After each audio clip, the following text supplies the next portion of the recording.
As long as there's a demand for human trafficking, there's going to be human trafficking.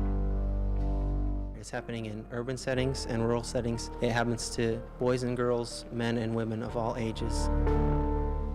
If they see something, say something. We have a good community here.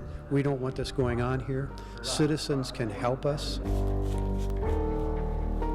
Whether we want to believe it or not, human trafficking is happening here and it's happening now. People forced into labor or the sex trade against their will. Is it ever going to stop?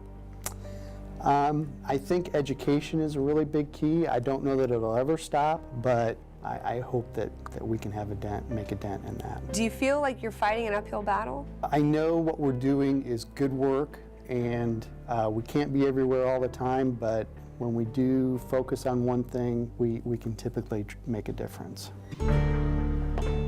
Society is starting to fight back. Human trafficking is the buzzword right now, and that we're trying to educate people more and more on this issue, and the more we educate, the more the word gets out. You don't have to be in law enforcement or in social work to have direct contact with these people. And if you're only aware, then you truly can do something to stop it. History of the Eastern Elect.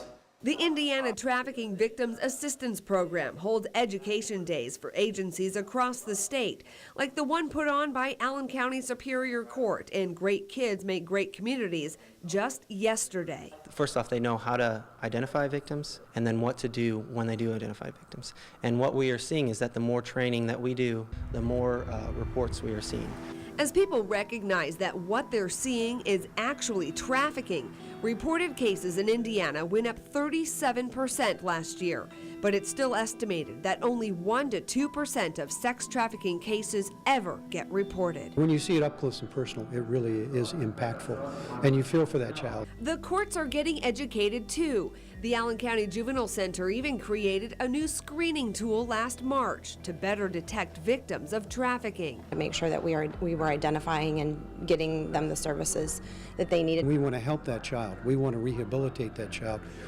Our focus then is to find services for that child. There were also changes in Indiana law last year. It is now a special category of recognizing that juveniles that are engaging in juvenile prostitution acts or trafficked children, we recognize that they are victims, not perpetrators. And as a result, there's a whole category now of a child in need of services. And a bill in the State House right now could remove convictions from a juvenile's record for acts performed while the child was being trafficked.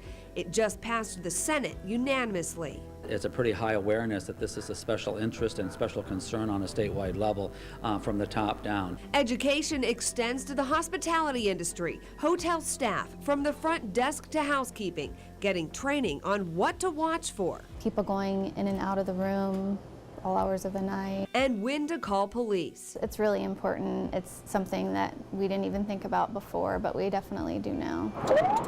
Awareness campaigns on the highways. Educate truck drivers to what's going on. We can prevent this from the high-risk areas like the truck stops and the rest parks. You're aware last month was the human trafficking month, right? Nonprofit group Truckers Against Trafficking and Highway Patrol in Indiana, Michigan, and Ohio teamed up for an education blitz, giving drivers more than 3,000 brochures and wallet cards with warning signs and the number to report trafficking. Just trying to give them a little more information on somebody they can call other than law enforcement, because a lot of times people are hesitant to come out and call us first. They want to help, but sometimes they want to help and not really be involved. If they could recognize potential victims when they see it and then report it effectively, imagine how many more victims could be recovered. To see it firsthand, 15 Finds Out rode along with an Indiana state trooper. We just want to make sure that you know how to report it, and if you see it, to make sure that you are reporting it. And talk to truckers who are happy to get the information. They should educate the drivers. We're out here, we hear about it every day. So if you guys saw something at a truck stop, would you call the 800 number? Oh yeah, for sure. They need to understand that, hey, I'm looking at domestic sex trafficking and I need to actually stand up and make a call on behalf of this victim when they can. It's not right.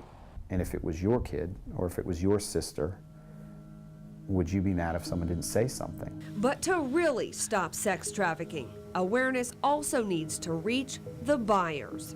It's the consumers that we have the biggest problem with, because if you could stop the people from consuming it, then there wouldn't be a need for it. If we could get one person who's watching this to say, you know what, I'm not going to do this anymore, that's one less time that girl they were going to call is going to get raped.